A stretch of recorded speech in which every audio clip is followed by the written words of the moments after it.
வணக்கம். வணக்கம். அதாவது இன்னைக்கு நம்ம எதை பத்தி பேச போறோம் அப்படின்றது ரொம்ப முக்கியத்துவம் வாய்ந்த ஒரு விஷயம். அகில இந்திய அளவுல இந்த அரசு அதிகாரிகளை தேர்வு செய்யறதுக்கு ஒரு இடம் இருக்கு, யூபிஎஸ்சி. அதுல பாரதிய ஜனதா கட்சி ஒரு சட்டத்தை கொண்டு வந்துச்சு, திடீர்னு வாபஸ் வாங்கிடுச்சு. இது பத்தி இன்னைக்கு நம்ம பேசுவோம். ரெண்டாவது நீங்க சொல்லுங்க. அதே நேரத்துல இன்னைக்கு நாட்டையே உலுக்கிட்டு இருக்கிற கொல்கத்தா பெண் மருத்துவருடைய படுகொலை இருக்கு. அது இன்னமும் அது ஒரு கொந்தளிப்பை ஏற்படுத்துற ஒரு விஷயம். அதை பற்றியும் நாம் இன்னைக்கு அதோட சார்ந்து இருக்கிறது எல்லாத்தையும் நம்ம பேசுறோம். இன்னொன்னு என்னன்னா, தமிழ்நாட்டுல ஒரு சம்பவம், நிறைய சம்பவங்கள் நாள்தோறும் நடக்குது. ஆனா ஒரு முக்கியமான சம்பவம், இந்த நாம் தமிழர் கட்சியினுடைய அந்த என்சிசி வாத்தியார் இருக்காருல்ல, உலக அளவுல அவர் தான் ஒரு பெரிய என்சிசி வாத்தியார். அவர் பண்ண சேட்டையை பத்தியும் சீமானா பத்தியும் பேசுறோம். அத்தோட சேர்த்து நாம் தமிழர் கட்சிக்காரங்க கமெண்ட் பண்ணிருக்காங்க சேனல்ல, அது சம்பந்தமா பேசுறோம். கண்டிப்பா. அதே நேரத்துல தமிழ்நாட்டுல தொடர்ந்து ஆணவ கொலைகள் அது சம்பந்தமான விஷயங்கள் நிறைய நடந்துகிட்டு இருக்கு. அரசினுடைய போக்கா இருக்கட்டும் அல்லது சமூகத்தினுடைய மனநிலையா இருக்கட்டும், ஒரு காதல் செய்கிற 2 பேரை வாழ விடாமல் என்பது தாண்டி அவர்களை கொலை செய்கிற அளவுக்கு போகிற அந்த மனிதாபிமானமற்ற செயலையும் இன்னைக்கும் தொடர்ந்து, நாளும் தொடர்ந்து. இன்னைக்கு ராணிப்பேட்டையில் நடந்திருக்கு, அதையும் பேசுவோம். அதையும் நாம இதுதான் இன்னைக்கு நிகழ்ச்சியில நம்ம பேச போறோம். எனவே தொடர்ந்து பாருங்க.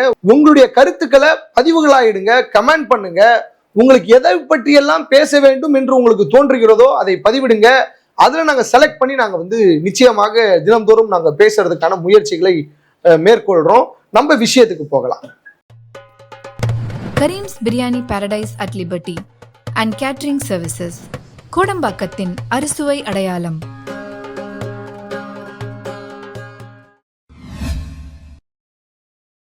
இந்த லேட்ரல் என்ட்ரி முறை இன்னைக்கு தேசிய அளவுல அதுதான் பேசு பொருளா இருக்கு. குறிப்பா எங்களை யாராலையும் அசைக்க முடியாது, நாங்க ஒரு முடிவு எடுத்ததுதான், நாங்க ஒரு புள்ளி, ஒரு வார்த்தை, ஒரு கமா கூட எடுக்க. அது நாடாளுமன்றத்திலேயே அமித்ஷா சொன்னாரு. சிஏஏ சட்டம் கொண்டு வந்த போது அதை இரவோடு இரவா அவங்க கொண்டு நிறைவேற்றினப்ப கூட இதுக்கு எதிராக நாடு முழுக்க போராட்டம் நடந்தாலும் நாங்க ஒரு புள்ளிய கூட மாற்ற மாட்டோம். ஏன் நம்ம சிஏஏ போராட்டம், என்ஆர்சி, எம்பிஆர் போராட்டம், எவ்வளவு போராட்டங்கள், நீட்டுக்காக நம்ம நடத்தின போராட்டம். அதுல கூட இங்க ஆட்டுக்குட்டி ஒண்ணு சொன்னா, அப்படி அண்ணாமலைன்னு ஒருத்தர் இருக்கிறாரு, அவரு சொன்னாரு, ஆட்டு வியாபாரி, நாங்க நீட்டுல ஒரு துளியும் மாற்றம் கிடையாது, யாரு இருந்தாலும் நிறைவேற்றியே தீர்வோன்னு பிடிவாதம் பிடிச்சிட்டு இருந்தேன். அது எல்லாம் எதுலன்னா இந்த 303 கொண்டு போய் உட்கார்ந்து இருந்தாங்கல்ல, அது அந்த காலம். இந்த காலம் இப்ப என்னடான்னா, நீ வாயே திறக்க முடியாதுங்கிற அளவுக்கு 240 சுருக்கிட்டாங்க. கேட்டது 400, அவரு ஊரா போய் கேட்டது 400. ஆப்கி பார் 400 பார், இல்ல சாக்கோ பார் தான். இப்ப 400 இடங்கள்ல வெற்றி பெறுவோம்னு சொன்னவரை 240 இடங்கள்ல மக்கள் ஓரம் கட்டிட்டாங்க. அது அங்கங்க இருக்கிற கூட்டணி கட்சிகளுடைய எதிர்பார்ப்புல வந்த வெற்றி தான். அது மோடிக்கு நேரடியாக மோடி வேணாம் என்பதுதான். மோடி அன்னைக்கு இருந்த மோடி அலைங்கிற மாதிரி இன்னைக்கு நினைச்சிருந்தாங்கன்னா 400க்கு ஒரு 300வது கிடைச்சிருக்கும். அதுவே கிடைக்கலன்னா அப்ப மோடியை அவர்கள் எந்த அளவுக்கு மோசமாக இருக்குது. அங்கங்க கிடைச்ச வெற்றியும் கூட்டணி சம்பந்தமாக கிடைச்ச வெற்றி. இன்றைக்கு என்ன நிலைமைனா, கூட்டணி கட்சிகள் நினைத்தால், அதான் அந்த பட்ஜெட்டை தாக்கல் பண்ணப்ப கூட ராகுல் காந்தி அவர்கள் சொன்னார், இது நாற்காலிக்கான பட்ஜெட். என்ன நாற்காலிக்க, ஒரு பக்கம் நாற்காலியை நிதிஷ்குமார், இன்னொரு பக்கம் சந்திரபாபு நாயுடு புடிச்சுக்கிட்டு இருக்கிறாங்க, அதுக்கான பட்ஜெட்னாரு. அதே போலதான் இந்த லேட்ரல் என்ட்ரி முறையை பற்றி நாம தெரிஞ்சுக்கணும். இது என்னன்னா, ஒன்றிய அரசினுடைய அமைச்சக பதவிகள், உயர் பதவிகள், அங்க இருக்கிற அமைச்சக பதவிகள்ல இயக்குனர்கள், இணை இயக்குனர், அந்த மாதிரி ஒரு பொறுப்புகள்ல தனியார் துறையை சேர்ந்தவர்களை, அவங்க எல்லாம் எக்ஸ்பீரியன்ஸ் உடையவங்க, சிறந்த அதிகாரிகள். எனக்கு புரியல ஒரு விஷயம். இப்போ இந்த அமைச்சர்கள் இருக்காங்களே, இந்த அமைச்சர்கள்லாம் அரசு வேலை எல்லாம் இருப்பாங்க, அரசு கிட்ட தான் சம்பளம் வாங்குறாங்க, அரசுக்காக தான் வேலை பார்க்குறாங்க, இதான கணக்கு. இப்போ இந்த இடத்துல ஏற்கனவே நிறைய ஐஏஎஸ் ஆஃபீஸர் இருப்பாங்க, யூபிஎஸ்சி எக்ஸாம் எழுதி கஷ்டப்பட்டு கருமாயப்பட்டு பாடுபட்டு அம்மாவுடைய தாலியும் அப்பா தலையில கடனையும் போட்டு கஷ்டப்பட்டு படிச்சு அதிகாரியா இருப்பாங்க. அவங்களுக்கு ஒரு நிறைய திறமை இருக்கும். இப்போ தனியார்ல படிக்கிறாங்களா, அவங்கலாம் காசு கொடுத்து படிப்பாங்க. நம்ம பாக்குறது இல்லையா, இப்போ நீட் எக்ஸாம்ல அடிக்கிற பிட்டு, 12ஆப்ல அடிக்கிற பிட்டு, எவ்வளவு பிட் அடிக்கிறாங்க. அப்படியும் ஒரு சில பேர் வந்திருந்திருக்கலாம். இப்ப கூட சமீபத்துல ஒரு ஐஏஎஸ் அதிகாரின்னு நினைக்கிறேன், ஐபிஎஸ் ஐஏஎஸ் அதிகாரியோ துப்பாக்கியை கொண்டு போய் யார்கிட்டயும் மிரட்டினது, இந்த மாதிரியான இதுவங்கெல்லாம் தனியார் ஆட்கள் தான். இந்த மாதிரி எல்லாம் சம்பவங்கள் நடக்குது. இவங்களை எப்படி கொண்டு ஒரு அமைச்சருக்கு கீழே, ஒரு துறைக்கு கீழே கொண்டு போட முடியும்? அது என்ன காரணம்னா, நீங்க எப்படி பயம் இருக்கும்? ஒண்ணும் இல்ல, என்னன்னா இடஒதுக்கீட்டை ரத்து பண்ணுவது. இடஒதுக்கீடு காலி நீங்க பண்றது. அரசு துறையில போட்டாதானே இங்க யூபிஎஸ்ல பாஸ் ஆகி IAS ஆகி இதுலயே பணியில இருந்து எக்ஸ்பீரியன்ஸ்ல வரவன நீங்க போட்டாதானே ரிசர்வேஷன் கொடுக்கணும். OBS வரணும், SC ST வரணும், இதெல்லாம் வரணும். இதான ராகுல் காந்தி கேட்டுட்டு இருக்காரு. நீங்க என்ன பண்றீங்க? அதெல்லாம் இல்ல. இருக்கிறதுலே அவரு நல்ல அறிவாளி, அவர் எக்ஸ்பீரியன்ஸ் உடையவர். அவர் எங்க இருப்பாரு? அரசு பணிகள்லாம் இருக்க மாட்டாரு. அவர் வேற ஒரு பெரிய மல்டிபிள் கம்பெனில போய் ஒர்க் பண்ணிட்டு இருப்பாரு. அவரை தேடி கண்டுபிடிச்சு கூட்டு வந்து நீங்க பதவியில உட்கார. அப்போ எக்ஸாம் எழுதி பாஸ் பண்ணுவீங்களா? வேலைக்கு ஆக மாட்டாங்க. அம்பானி அதானி கம்பெனில இருக்கிறவங்க மட்டும் இல்ல, அவங்க இருக்கிற பெரிய கம்பெனி தெரியுங்களா, அது RSS. அந்த RSS சொல்லுங்க, அந்த கம்பெனில இருக்கிறவங்கள தான் கொண்டு வந்து அமர்த்துறது. இதை பற்றி கேள்வி கேட்கறதுக்கு காங்கிரஸ் மேல பாஜக பதிய போட்டு என்னன்னா, இது ஒண்ணும் நாங்க கொண்டு வரல. வீரப்ப மொய்லி அமைச்சரா இருந்த போது காங்கிரஸினுடைய ஆட்சி காலம் 2005 அவங்க கொண்டு வந்த ஒரு அப்படியா சொல்லுவாங்க? இல்ல நேரு கொண்டு வந்தா இருந்தாலும் சொல்லுவாங்க. அவங்க வழக்கமா பயன்படுத்துற விஷயம். அவங்க வாஜ்பாய்ங்கிற பேரை விட நேருங்கிற பேரை தானே மோடி அதிகம் பயன்படுத்தி இருக்கிறாரு. அந்த திட்டத்துலதான் அப்படின்னு நேத்து பாஜக அமைச்சர் சொன்னாரு. என்னன்னா 2018 நிதி ஆயோக் கூட்டம் கூடி 2017 இந்த லேட்டரல் என்ட்ரி முறையை பிஜேபி அரசாங்கம் கொண்டு வருது. 2018 65 போஸ்டிங் கால்ஃபர் பண்ணி UPSC மூலமா தேர்ந்தெடுக்கப்பட்டு பணியில் இருக்கிறவர்களுக்கு அங்க வாய்ப்பு வழங்காம தனியார் துறையில இருக்கிறவங்களை நிரப்பி ஏற்கனவே 65 பேர் இருக்கிறான். இப்ப மீண்டும் நரேந்திர மோடியினுடைய ஆட்சி காலம் வந்த பிறகு மோடி அவர்கள் என்ன செஞ்சாருன்னா, இடஒதுக்கீட்டை ரத்து பண்றதுக்காக 45 இடத்துக்கு கால்ஃபர் விட்டுருக்கிறார். இது ஒரு 2018 நீங்க 292 இடம் இருந்தீங்க. அடுத்து 2019 எலெக்ஷனுக்கு அப்புறம் 303 இருந்தீங்க. ஆனா இப்ப அது இல்ல. இப்போ அது இல்லங்கிற போது நீங்க அன்னைக்கு 65 இடத்தை கொண்டு வந்த போது யாரும் கேட்கல உங்களை. இல்லங்க, குத்தி இருக்கும். ஆமா, உட்கார்ற இடத்துல குத்தி இருக்கும். ஆமா, குத்துனது காங்கிரஸ் மட்டும், எதிர்கட்சிகள் மட்டும் கிடையாது, கூடயே இருக்காங்க பாருங்க. நம்மளுடைய ஸ்லீப்பர் செல். சரிவா சொன்னீங்க. ஏன்னா இதற்கான அழுத்தம் என்பது மிக முக்கியமா சிராஜ் பாஸ்வான். அவங்க அப்பா ராம்விலாஸ் பாஸ்வானும் பாஜகவில் அமைச்சரா இருந்திருக்காரு. அவரு காங்கிரஸ்லயும் அமைச்சரா இருந்திருக்கிறாரு. மத்திய அமைச்சர் பொறுப்புகள்ல இருந்துகிட்டு அவங்களை குத்துவாரு. ஏற்கனவே இந்த SC ST ஆக்ட் உங்களுக்கு தெரியும் நினைக்கிறேன். உச்ச நீதிமன்றம் அது இந்தியா முழுக்க பெரிய போராட்டம் ஆகி அதை மீண்டும் பாஜக அரசாங்கம் SC ST மக்களுக்கு எதிராக செயல்படுகிற பாஜக அரசாங்கம் மீண்டும் கொண்டு வந்தது. ஏன்னா கொண்டு வர வச்சதுக்கு பின்னாடி ராம்விலாஸ் பாஸ்வானோ, அவங்க அமைச்சரவையில இருக்கிற ராம்விலாஸ் பாஸ்வானோ அல்லது ராம்தாஸ் அத்வாலே போன்றவர்கள் வேலை செஞ்சிருந்தாங்க. இப்ப அதே மாதிரிதான் ராம்விலாஸ் பாஸ்வானுடைய பையன் அங்க இருந்துகிட்டு ஒத்துக்க முடியாது செல்லாது. SC ST OBC மக்களுக்கான ரிசர்வேஷனை அழிக்க பாக்குற இந்த சட்டத்துக்கு நான் ஒத்துக்க மாட்டேன்னு அவங்க பாரதிய ஜனதா கட்சி கூட்டணி ராகுல் காந்தி சொல்லி கொடுத்து பேசுற மாதிரி இருக்கு. அவர் சொல்லிதானே ஆகணும். இன்னைக்கு இந்தியாவில் அப்படி ஒரு நிலைமையை ராகுல் காந்தி உருவாக்கிட்டார்ல. ஒரு பக்கம் அகிலேஷ் யாதவ் போராட்டம் வெடிக்குங்கிறாரு. ஏற்கனவே பாரதிய ஜனதா இன்னைக்கு தோத்து போனதுக்கு காரணம், குறைஞ்சது காரணம் OBC SC ST மக்கள் ரிசர்வேஷனுக்கோ அவங்களுக்கான உரிமையை வேலை வாய்ப்பு கொடுக்கலன்னு தான். அப்ப இவங்க இப்படி இருக்கிற போது அப்புறம் சிராஜ் பாஸ்வானுக்கு நெருக்கடி இருக்குல்ல. அப்புறம் நீங்க லேட்டரல் என்ட்ரி முறை ஆதரிச்சீங்கன்னா நாளைக்கு உங்க மேல கேள்வியா வரும்ல. அப்ப உள்ளேயே இருந்து அவங்க எதிர்ப்பு தெரிவிச்சதுனால எதையுமே மாற்ற மாட்டேன்னு சொன்ன மோடி அரசாங்கம் இன்னைக்கு அதை வாபஸ் வாங்கிட்டு என்ன சொல்றாங்க, மோடி சொன்னார் சமூக நீதியை நிலைநாட்ட சொல்லி நக்கிட்டார். சமூக நீதியை பேசி மோடி சொன்னார்னு இன்னைக்கு அப்படியே திசை திருப்ப. மக்கள் நம்புவாங்களா? எப்படி நம்புவாங்க? நீங்க இந்த பேப்பர்ல சக்கரைன்னு எழுதி நக்குனா இனிச்சிருமா? அத போலதான் நரேந்திர மோடி பாஜக காரங்க நரேந்திர மோடிக்கு சொம்பு தூக்குறது சமூக நீதி காவலன். அதுவும் குறிப்பா பாருங்க, இந்த விவகாரத்துல ராகுல் காந்தியினுடைய மல்லிகார்ஜுன கார்கேனுடைய அழுத்தம் மிக அதிகமானது, முக்கியத்துவம் வாய்ந்ததும் கூட. தேர்தலுக்கு முன்னாடியில இருந்தே இந்த விஷயத்தை நாங்க ஆட்சிக்கு வந்தா உறுதியாக இதை செய்தே தீர்வோம், கணக்கெடுப்பு எடுப்போம், சென்செக்ஸ் எடுத்தே தீர்வோம், இடஒதுக்கீட்டை சரியாக அமுல்படுத்தணும். ஏன்னா இது இந்தியா கான்ஸ்டிடியூஷன் அப்படிதான் சொல்லுது.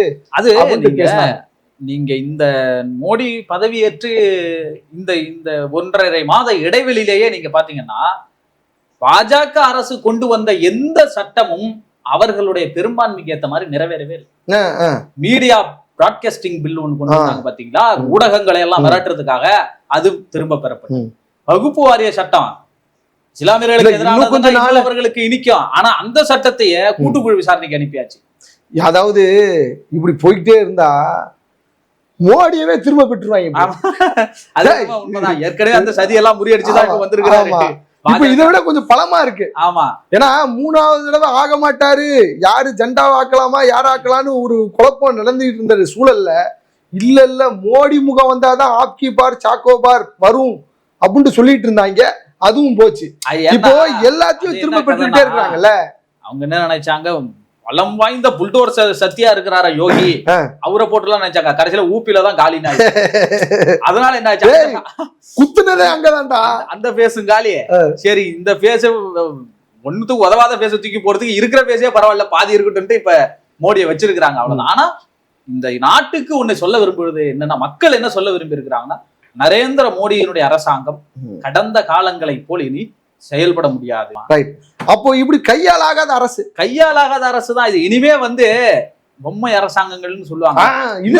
சொன்னீங்கன்னா இது மன்மோகன் சிங் ஆட்சி தான் பொம்மை அரசாங்கம்னு பாஜக காரன் சொல்லிட்டு இருந்தான். இப்ப நம்ம சொல்ல வேண்டியதா இருக்கு, அந்த பொம்மை அரசாங்கம் மோடியினுடைய அரசாங்கம். ஆமா, இந்த பக்கத்துல இருந்து ஒருத்தர் கீ கொடுக்கிறது, இந்த பக்கத்துல இருந்து கீ கொடுக்கிறது.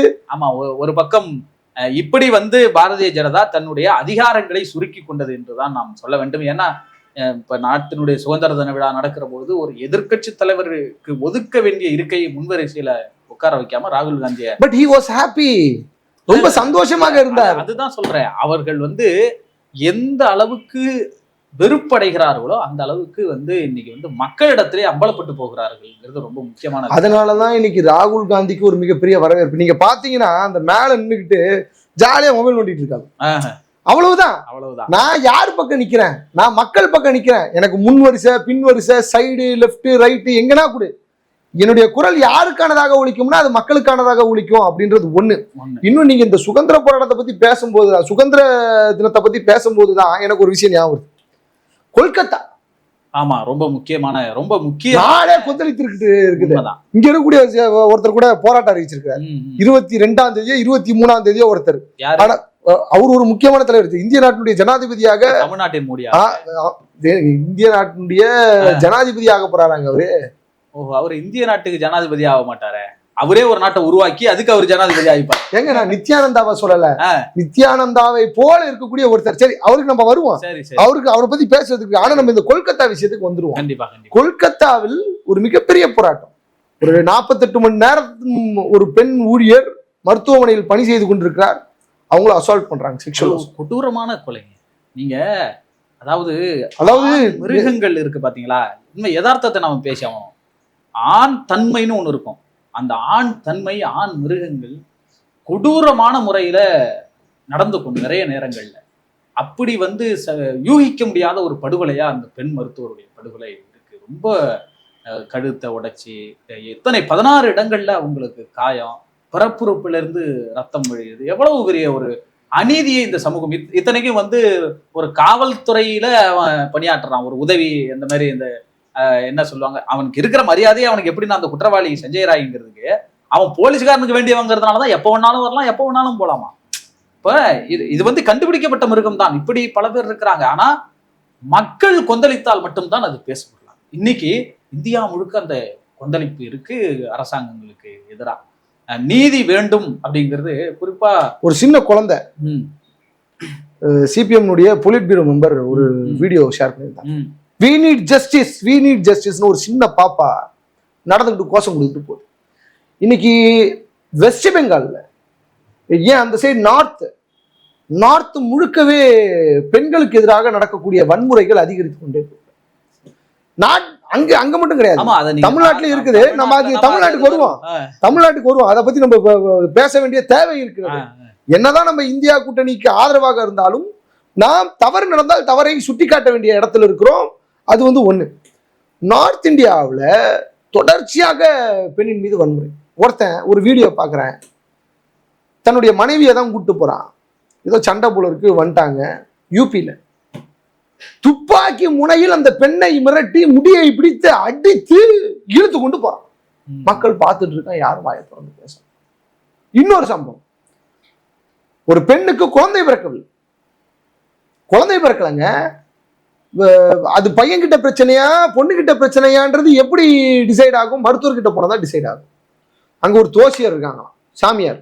அந்த சாமியார் கிட்ட கேட்டதுக்கு அவங்கள 2 மாதங்களுக்கு அந்த சாக்கடையிலேயே உட்கார வச்சிருக்கணுமா.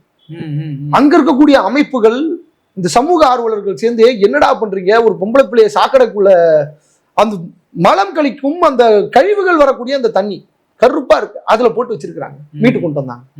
அதே போலதான் அதை விடவும் மோசமான சம்பவத்தை இன்னைக்கு வெஸ்ட் பெங்கால்ல நடத்தி இருக்கிறாங்க. இதுல என்ன மிகப்பெரிய கொடுமை அப்படின்னா, மம்தா பானர்ஜி யாரு அதை தட்டி கேட்கணுமோ, பெண் முதல்வர், பெண் ஆளுகக்கூடிய மாநிலம், அவங்களுக்கு தெரியணும்ல, ஆள் அனுப்பி உள்ள போயிட்டு கேரோ பண்ண விட்டுருக்காங்க. உள்ள ஒரு குண்டர் படை உள்ள போயிட்டு அடித்து நொறுக்கி இருக்கிறது, அராஜகம் செய்திருக்கு, சந்திரசூட் கண்டித்து இருக்கிறார். இந்த அளவுக்கு அந்த டாக்டர், அந்த டீனு அவரை கண்டிச்சிருக்கிறாரு. என்னங்கடா நிர்வாகம் நடத்திட்டு இருக்கீங்க, ஒரு பிள்ளை செத்து போச்சு, சரி சூசைடா கூட ஏதோ ஒண்ணு இருக்கட்டும், நம்மளுக்கே வரல, எதுவா இருக்கட்டும், போலீஸ் கம்ப்ளைண்ட் கொடுக்கணும்ல, ஆஸ்பத்திரியில செத்து போச்சுல, அவங்க அம்மா அப்பாவை பார்க்க விடணும்ல, 24 மணி நேரம் ஆயிருக்கு, அவங்க அம்மா அப்பா பார்ப்பதற்கு 20 மணி நேரத்திற்கு மேல ஆயிருக்கிறது, அதை கண்டித்திருக்கிறார். அப்போ எந்த அளவுக்கு அட்டூழியம் அங்கு கட்டவிழ்த்து விடப்படுகிறதுன்னு பாருங்க. ஆனா இன்னைக்கு பார்த்தா மம்தா பானர்ஜியே தெருவில் இறங்கி போராடிட்டு இருக்காங்க. மாநில அரசாங்கம் செய்ய வேண்டியதை ஒன்றிய அரசாங்கத்திடம் தள்ளிவிட்டு விட்டு அரசியல் ஆதாயம் காண்பதற்காக தெருவில் இறங்கி போராடி கொண்டிருக்கிறார். என்ன அநியாயம் பாத்தீங்களா? எல்லா அரசியல் கட்சிகளும், குறிப்பா இதுல நீங்க சொல்ற மாதிரி கடந்த காலங்களிலும் மம்தாவுக்கு பெரிய நெருக்கடிகள் இதே போல வந்திருக்கு, பெரிய போராட்டங்கள்லாம். ஆனால் அதை விடவும் மம்தாவையே உலுக்கி இருக்கிற ஒரு போராட்டம்னா இந்த விவகாரத்துல இருக்கிற அரசனுடைய தவறான முடிவுக்கு அவர்கள் எடுத்திருக்கிற அந்த ஒரு விலையை அவங்க கொடுத்துதான் ஆகணுங்கிறது ஒரு பட்சம். அதே நேரத்துல சுதந்திர தின உரையாற்றுகிற போது பிரதமர் மோடியும் என்ன சொன்னார்னா, கொல்கத்தா மாணவிக்கு நீதி கிடைக்கணும் அப்படின்னு. இதை நாம விவாதிக்க வேண்டிய தேவை இருக்கு. நிச்சயமா நான் கேட்கிறேன், பிரதமர் அவர்களை, பாஜகக்காரர்களே, உங்களுடைய கல் போன்று இருக்கக்கூடிய நெஞ்சை தொட்டு பார்த்து சொல்லுங்க, ஒரு பொட்டு கண்ணீரை மட்டும் அதுல சிந்துங்க, உங்களுடைய இதயம் என்ன சொல்லுகிறது என்று யோசித்து பாருங்கள், கேட்டு பாருங்கள், காது வச்சுட்டு எந்த இதயமே என்ன சொல்ற அப்படின்னு கேட்டு பாருங்க. மணிப்பூருக்கு போகல, மல்யுத்த விளையாட்டு வீராங்கனைகளை பாலியல் குற்றச்சாட்டு முன்வைக்கிறாங்க பிரிஜ்பூஷன் சிங் மேல, அதை என்ன ஏதுன்னு ஏன் எதுக்குன்னு கேள்வி கேட்கல. அவனுக்கு சீட்டு கொடுக்காம, அந்த களவாணி பிள்ளைக்கு சீட்டு கொடுக்காம, அவன் பையன் அவனுக்கு சீட்டு கொடுக்குறாங்க. பிரிஜ்வால் ரேவண்ணா, ஐயா எவ்வளவு வீடியோ எங்க இருந்து எடுக்காங்க, வீடியோ அவ்வளோ வீடியோ இருக்கு. தப்பிச்சு போற, எப்படி நாட்டை விட்டு தப்பிச்சு போவான்னு தெரியல. ஒரு முக்கியமான கட்சி தலைவரும் கூடாங்க, மோடி போயிட்டு நேரடியா இவரை போல உத்தமர் இந்த உலகத்திலேயே கிடையாது, ஓட்டு போட்டுருங்க அப்படின்னு கேட்டவர். ஏன் அதுக்காக பேசல? ஆசிஃபாவுக்காக ஏன் குரல் கொடுக்கவில்லை? இதுல நீங்க சொல்ற முக்கியம், இதுக்கு நீதி வாங்கி கொடுத்துருவாரா? அதாவது இதுல என்னன்னா, நீதி கொடுக்கவில்லை என்பதை விடவும் வாய் திறக்கவில்லை என்பதும், இது எல்லா குற்றங்களுக்கு பின்னாடியும் பாலியல் குற்றங்களை நியாயப்படுத்துகிற ஒரே கட்சியாக பாஜக. இதை விட நான் இதுக்கு நல்ல உதாரணம் சொல்றேன். பில்கிஸ் பானு 11 வருட போராட்டம், அந்த பெண்ணை பாலியல் பலாத்காரம் செய்து சொல்லுது அந்த பிள்ளை, எல்லாம் தெரிஞ்சவங்க தான், ஐயா வேண்டாம்யா, அந்த பிள்ளை ஸ்டேட்மெண்ட், அந்த அம்மாவுடைய ஸ்டேட்மெண்ட், வேண்டாம்யா நான் சின்ன பிள்ளைய வச்சிருக்கிறேன் வேண்டாம். கூட்டாக சேர்ந்து உடனிருந்த அத்தனை பெண்களையும் பாலியல் பலாத்காரம் செய்து அவளுடைய அந்த பெண்ணினுடைய குழந்தையை செவுத்தில் தூக்கி அடித்து கொலை செய்திருக்கிறார். எவ்வளவு பெரிய அநியாயம்! போராடுதுங்க அந்த பொண்ணு, இன்னும் போராடி கொண்டிருக்கிறது. முறைக்கு அவர்கள் நல்லவர்கள், உத்தமர்கள் என்று சர்டிபிகேட் கொடுத்து, உயர் சாதி பிராமணர்கள் அதனால் தவறு செய்ய மாட்டார்கள். என்னடா பாப்பானுக்கு என்ன என்ன நீதிபதிக்கே டென்ஷன் ஆயிட்டாரு. யாரா நீங்க எங்க இருந்தா வரீங்க? உயர் சாதி, நீங்க ஒரு மாநிலத்திலையும் பாஜக, ஒன்றியத்திலையும் பாஜக, ஒன்றிய அரசு கையெழுத்து போடாமல் பாஜக அரசு, மாநில அரசு என்ன சொல்லுது கோர்ட்ல, நாங்க இது பண்ணல. இவங்க ஒரு தர்மம் வச்சிருக்காங்க, அதாவது மத்த சாதிக்காரங்க. இன்னொன்னு கேளுங்க, அந்த பில்கிஸ் பானுவுக்கு துணை நின்று இந்த வழக்கை பதிவு செய்ய வைத்த டி ஸ்டார் செடல்வாட்டை கைது பண்ணாங்க, வழக்கு போட்டாங்க, கைது பண்ணாங்க, கோர்ட்ல ஏறி நிக்க வச்சாங்க. இவங்களுக்கு ஒரு தேரி இருக்குது தோழர், ஒரு ஒரு அந்த இந்து மதத்தில் ஒரு இது இருக்கும்ல, தர்மம், அதாவது பார்ப்பனர் வீட்டு பெண்ணை இடைநிலை சாதிக்காரர்களோ இல்ல ஒடுக்கப்பட்ட நசுக்கப்பட்ட சாதிக்காரர்களோ இருந்தால் அவர்களை மொட்டை அடித்து கழுதையின் மேலே ஏற்றி கரும்புலி செம்புலி குத்தி ஊரை விட்டு விலக்கி வைத்து விடுவார்கள். ஊருக்குள்ள வரக்கூடாது, இல்ல அவனுக்கு வேற ஏதாச்சும் ஒரு கடுமையான தண்டனையை கொடுத்துருவாங்க. இதுவே பார்ப்பனர், நீங்க சொல்லக்கூடிய கீழ் சாதி பார்ப்பனரோ இல்ல உயர் சாதி பார்ப்பனரோ பார்த்து ஒரு ஒடுக்கப்பட்ட நசுக்கப்பட்ட வீட்டின் பெண்ணை புணர்ந்தாலுமே கூட என்ன பண்ணணும், குடும்பியை கட் பண்ணிட்டு அவங்களை அனுப்பிச்சுட்டணும். அதுதான் அவர்களுக்கு மிகப்பெரிய தண்டனை. மதுரையில இந்த பாண்டிய மன்னனை கூட இப்ப கூட படம் எடுத்தாங்க பாருங்க, பொன்னியின் செல்வத்துல கூட வந்துச்சு பாருங்க. என்னதான் பண்ணாலும் அவன் குடும்பியை கட் பண்ணிட்டு அனுப்பிச்சிட்டா போதும். அந்த மாதிரியான சட்டம் வைத்திருந்ததுனால தான் இப்படி அவங்களுக்கு ஜாமீன்ல வெளில விட்டு அழகு பார்க்கறாங்க. இத்தனைக்கு அவங்க வந்திருக்கு, they should feel guilty. இல்ல அவமானப்பட வேண்டாம். தான் பிள்ளை வயசுல இருக்கக்கூடிய பிள்ளைகளை, அவங்க அம்மாவை, அந்த குழந்தைகளை பண்ணிட்டு வெளியில வராங்க. லட்டு லட்டு ஊட்டி விட்டு அவரை கற்பூரம் எல்லாம் எடுத்து வரவேற்றாங்க. என்ன மாநில ஒரு சம்பவம். அதே போலதான் சொல்றேன். நம்ம ஹத்ராஸ்ல ஏன்னா மணிப்பூர்ல தலித் பெண்களை, குறிப்பா பழங்குடியின பெண்களை நிர்வாணப்படுத்தி ஊர்வலம் அழைச்சிட்டு போறாங்க. ஆனா தலித் தான் இந்த நாட்டினுடைய குடியரசுத் தலைவரா நாங்க ஆக்கிட்டோம்னு பாரதிய ஜனதா பெருமைப்பட்டுச்சு. அதே போலதான் ஹத்ராஸ்ல இப்ப இன்னைக்கு கல்கத்தா மாணவிக்கு நடந்திருக்குல்ல, அதே போல கொடூரமான சம்பவம் தான் அது. கழுத்தெலும்பை உடைச்சி, முதுகெலும்பை உடைச்சி, நாக்க அறுத்து அந்த ஹத்ராஸ்ல ஒரு தலித் பெண்ணை கூட்டு பாலியல் வன்கொடுமை செஞ்சு கொலை பண்ணாங்க. அந்த பொண்ணுனுடைய பாடியை வீட்டுக்கே கொடுக்காம காவல்துறை ஆயிடுச்சு. இது உத்தரப்பிரதேசத்துல. பிரியங்கா காந்தி போகிறது கூட தடுத்து நிப்பாட்டு. ராகுல் காந்தி பிரியங்கா காந்தி போற போது அவர் பைபாஸ்லயே தடுத்து நிப்பாட்டினாங்க. அதெல்லாம் மக்கள் மறந்துடும். எதுக்காக ஒரு பத்திரிகையாளர் மீது வழக்கு போட்டாங்க. எதுக்காக நாம சொல்றோம்னா, மம்தா பானர்ஜியினுடைய அரசாங்கம் அதை தவறியது, அதாவது நீதி வழங்க தவறியது, அதனுடைய முடிவுகள் தவறுங்கிறதுல நாம எந்த சமரசம். ஆனால் இதுவரை வாய் திறக்காத மோடி அவர்கள் இன்னொன்னு நாம கேட்கிறோம். நேற்று பாருங்க, ரயில்வே நிலையத்தை மகாராஷ்டிராவில திணறடிச்சிருக்கிறாங்க மக்கள். எதுக்கு தெரியுமா? 2 பள்ளி சிறுமிகளை பாலியல் பலாத்காரம் பண்ணி ஒருத்தன் இது பண்ணி பிஜேபி ஆடுறோம். ஆமா, அங்க சொந்த மாநிலத்திலேயே ஒன்னால பெண்களை காப்பாற்ற முடியல. மகாராஷ்டிரத்துல அது பாஜக ஆளுதா இல்ல பாஜகவோட பினாமி ஆள்றானா, எவன் ஆள்றான்னு அவனுக்கே தெரியாத அளவுக்கு எல்லாம் கூட்டா சேர்ந்து ஒன்னா ஆண்டுகிட்டு இருக்கிறாங்க. அப்ப அங்க யாரு ஆள்றாங்க? நீ 10 மாசம், நான் 10 மாசம், அவன் அங்க யாரு அந்த இதை பண்றாங்கன்னு இருக்குல்ல. அப்போ இது ஒரு தேசிய பிரச்சனை தான். பெண்களுக்கு எதிரான வன்கொடுமைகள்ங்கிறது ஒரு தேசிய பிரச்சனையா இருக்குது. அதுல எந்த அரசாங்கங்களுமே ஒரு கவனம் இல்லாத தன்மையை கையாளுது. உங்களுக்கு ஒரு விஷயத்தை நான் சொல்லணும்னு நினைக்கிறேன். வெளிநாட்டிலிருந்து ஒரு டூரிஸ்டர் பைக்ல வராங்க, பல நாடுகளுக்கு சுற்றி வந்துட்டாங்க. ஆமா ஆமா ஆமா. இந்தியாவில் வரும்போது அங்க இருக்கக்கூடிய குண்டர்கள் அந்த பெண்ணை பாலியல் பலாத்காரத்துக்கு உட்படுத்துறாங்க. மோசமான கொடூரமாக தாக்கி இருக்கிறாங்க. ரொம்ப மோசமான நிலை. அவங்க மேல வழக்கு கூட பதிவு செய்யல. உடனே உலக நாடுகளில் இருக்கக்கூடிய பல நாடுகள் சொல்லுது, இந்தியாவில் போங்க, இந்தியாவில் இந்த மாநிலங்களுக்கு போகாதீங்க, அது பெண்களுக்கு பாதுகாப்பான இடம் கிடையாது. எங்க போகலான்னு சொல்லுது? தென்னிந்தியாவை நோக்கி பயணியுங்கள், அங்க போங்க, அங்க போயிட்டு வாங்க. அப்போ அந்த அளவுக்கு இந்தியாவில் பெண்களுக்கு பாதுகாப்பின்மை இருக்கு. அவங்களுக்கு தெரியல. ஆனா தமிழ்நாட்டுல இதை விட மோசமா இருக்குதுடா.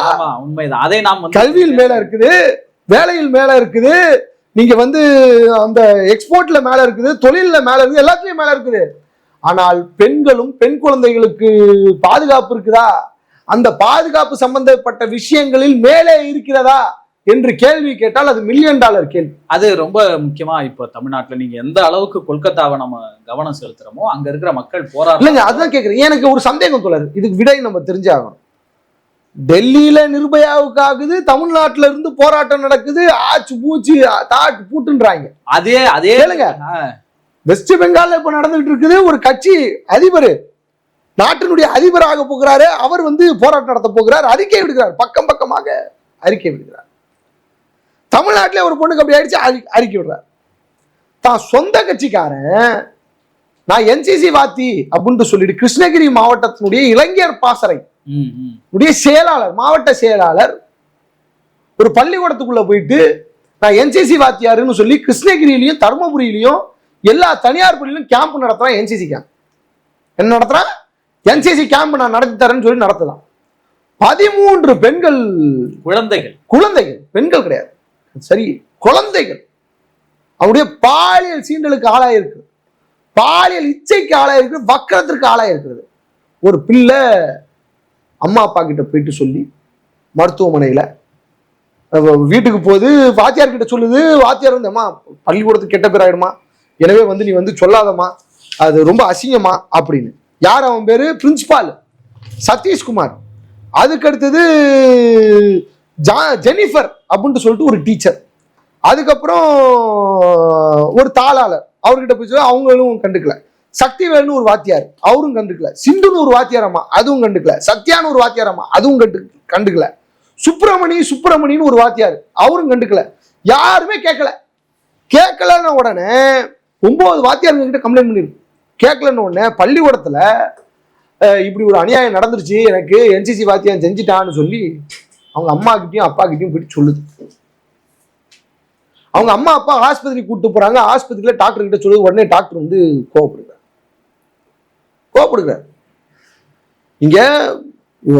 நீங்க பாருங்க, அவன் ஒரு மேடையில பேசிக்கிறான். பாகுபலின்னு ஒரு படம் பார்த்தீங்களா? பெண்களின் மீது கை வைத்தால் அவனுடைய வெட்ட வேண்டியது அவனுடைய விரல்களை அல்ல, அவனுடைய தலையை அப்படின்னு சொல்லி சீவனான்ல. அத போல நாம் தமிழர் கட்சி ஆட்சி அதிகாரத்துக்கு வந்தா, யார் வந்தா? அவங்களே.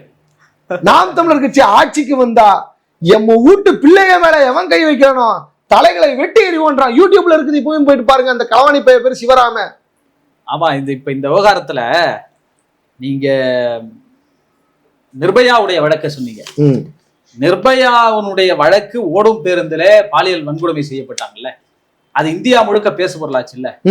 அதே காலகட்டத்தில் அரியலூர்ல நந்தினிங்கிற ஒரு பொண்ண இந்து முன்னணியை சேர்ந்தவர் அர்ஜுன் சம்பத் 4 பேர் கூட்டு பாலியல் வன்கொடுமை செய்து, அந்த பெண்ணு மாசமா இருக்கு, அந்த கருவை எடுத்து அதை எரிச்சு அந்த பொண்ணோட உடலோட துணி இல்லாம கிணத்துல போட்டிருந்தான் அதே நேரத்துல.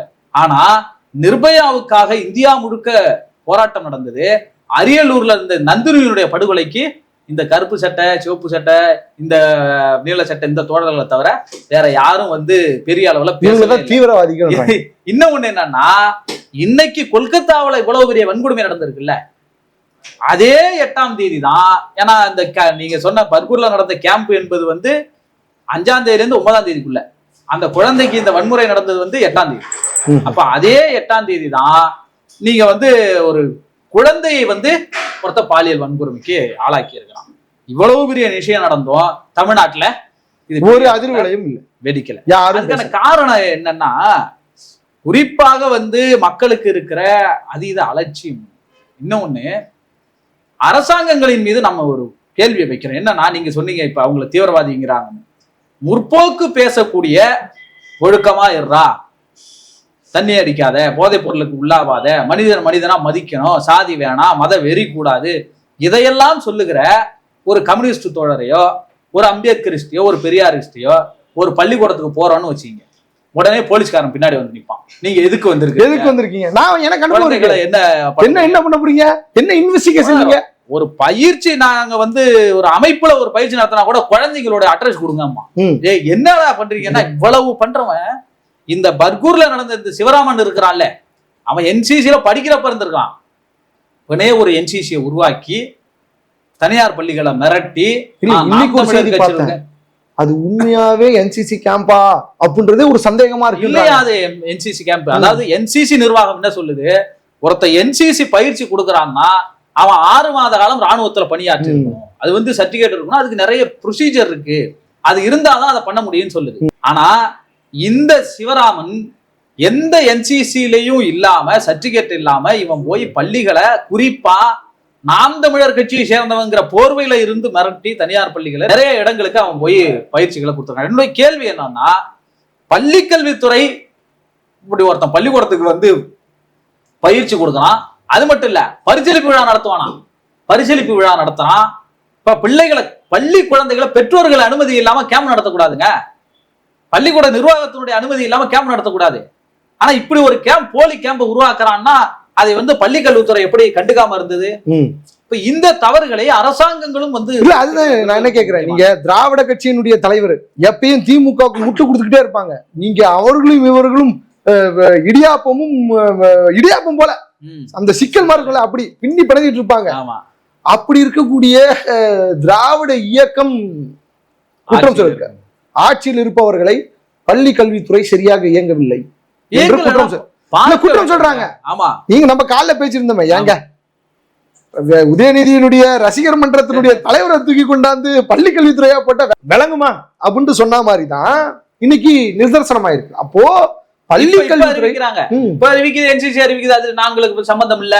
பள்ளி கல்வித்துறை நடத்தும் போது என்ன பண்ணிட்டு இருந்தா தனியார் துறை சொல்லுது இத போலலாம் நடத்தக்கூடாதுங்கிறது. இப்ப இதுக்கு முன்னாடி அவனை பாத்தீங்கன்னா அந்த ஒரு பள்ளிக்கூடம் மட்டும் இல்ல, சுற்று வட்டாரத்துல இருக்கக்கூடிய எல்லா பள்ளிகளையும் போயிட்டு அவன் அப்ரோச் பண்ணிருக்கான், நடத்திருக்கேன். அது வழி அப்ப பள்ளி கல்வித்துறை அதிகாரிகள் என்ன செஞ்சுட்டு இருக்காங்கிற கேள்வி வருது இல்ல.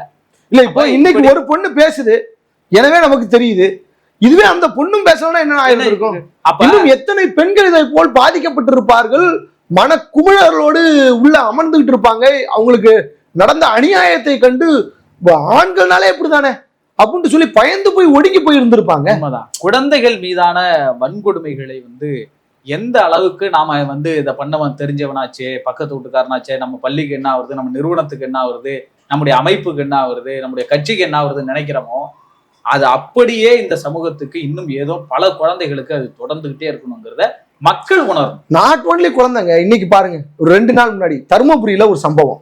ஒரு குறவர் இனத்தை சேர்ந்த ஒரு பையன் ஒரு உயர் சமூகத்தை சேர்ந்த ஒரு பெண்ணை காதலித்து திருமணம் செய்து வைக்கல, எனவே அவங்க வேண்டாம் அப்படின்ட்டு தனியாக வாழ்வதற்கு சென்று விட்டாங்க. அந்த ஊர்ல 3 வீடுகள் தான் அந்த சமூகத்தை சார்ந்த குறவர் சமூகத்தை சார்ந்தவங்க. நீங்க இயல்பாவே பாத்தீங்கன்னா கூட பின்றது இந்த மாதிரியான வேலை தான்.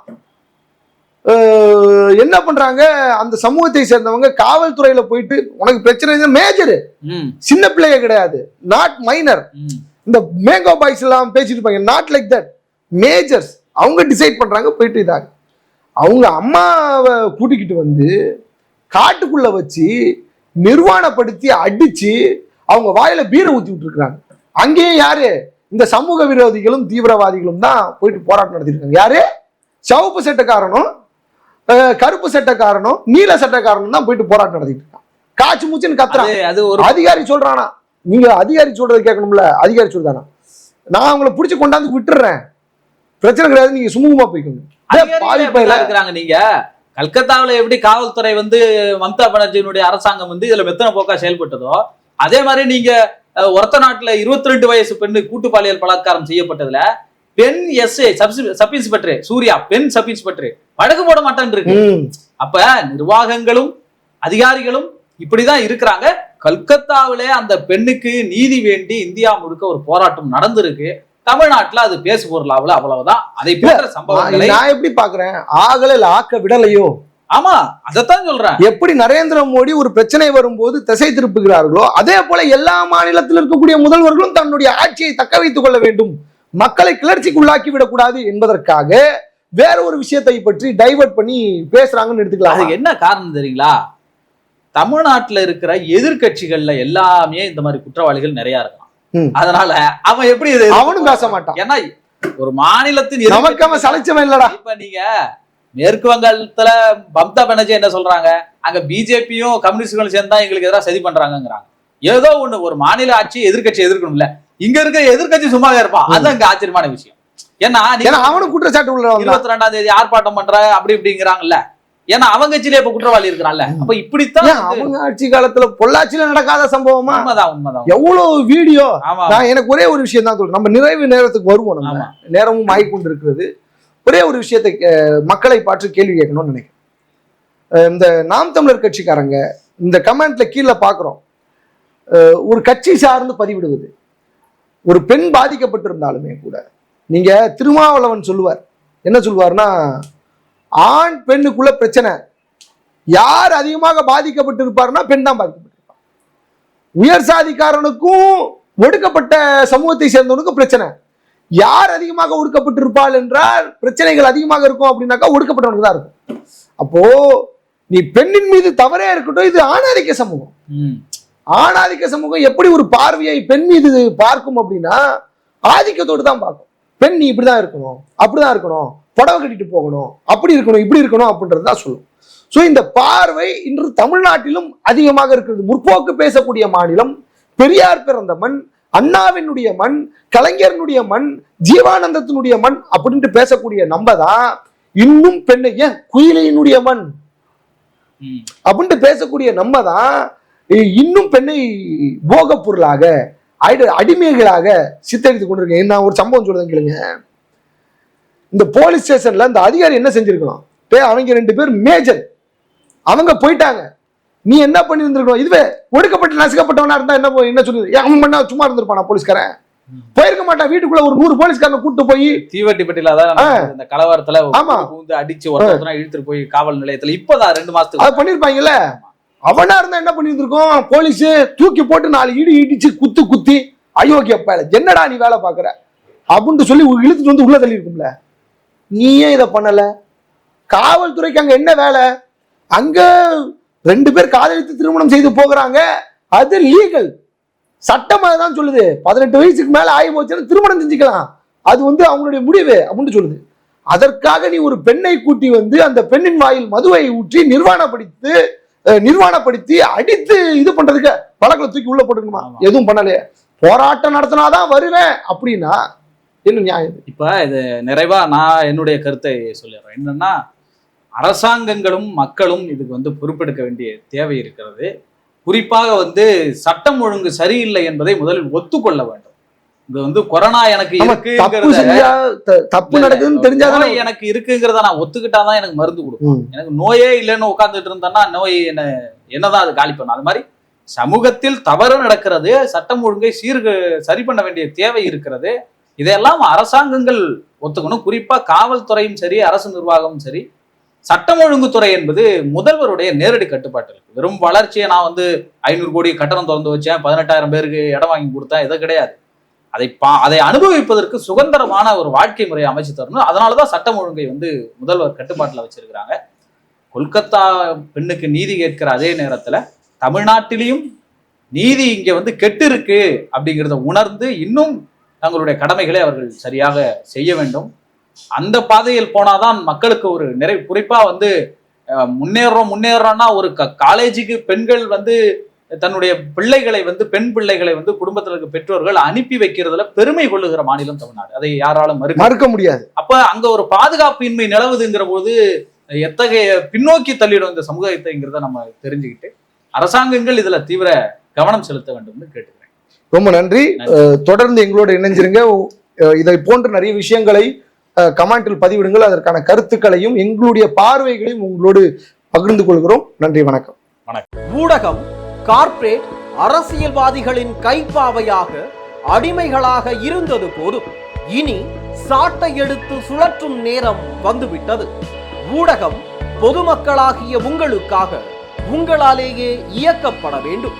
ஊடக சுதந்திரத்திற்காக உங்களின் பங்களிப்பை இன்றே அளித்திடுங்கள்.